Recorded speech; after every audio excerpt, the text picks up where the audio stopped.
ایک استاد تھا۔ وہ اکثر اپنے شاگردوں سے کہا کرتا تھا کہ یہ دین بڑا قیمتی ہے۔ ایک روز ایک طالب علم کا جوتا پھٹ گیا۔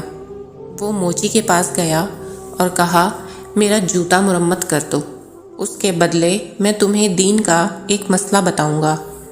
موچی نے کہا، اپنا مسئلہ رکھ اپنے پاس، مجھے پیسے دے۔ طالب علم نے کہا، میرے پاس پیسے تو نہیں ہیں۔ موچی کسی صورت نہ مانا اور بغیر پیسوں کے جوتا مرمت نہ کیا۔ طالب علم نے اپنے استاد کے پاس گیا اور سارا واقعہ سنا کر کہا، لوگوں کے نزدیک دین کی قیمت کچھ بھی نہیں۔ استاد عقل مند تھے۔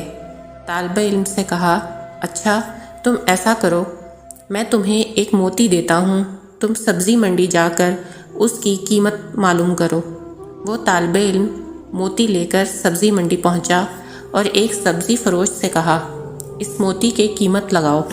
اس نے کہا کہ تم اس کے بدلے یہاں سے 2-3 لیمبو اٹھا لو، اس موتی سے میرے بچے کھیلیں گے۔ وہ بچہ استاد کے پاس آیا اور کہا، اس موتی کی قیمت 2 یا 3 لیمو ہے۔ استاد نے کہا، اچھا اب تم اس کی قیمت سنار سے معلوم کرو۔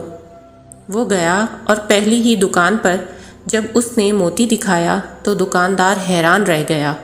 اس نے کہا، اگر تم میری پوری دکان بھی لے لو تو بھی اس موتی کی قیمت پوری نہ ہوگی۔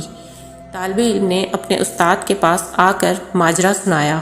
استاد نے کہا، بچے، ہر چیز کی قیمت اس کی منڈی میں لگتی ہے، دین کی قیمت اللہ کی منڈی میں لگتی ہے۔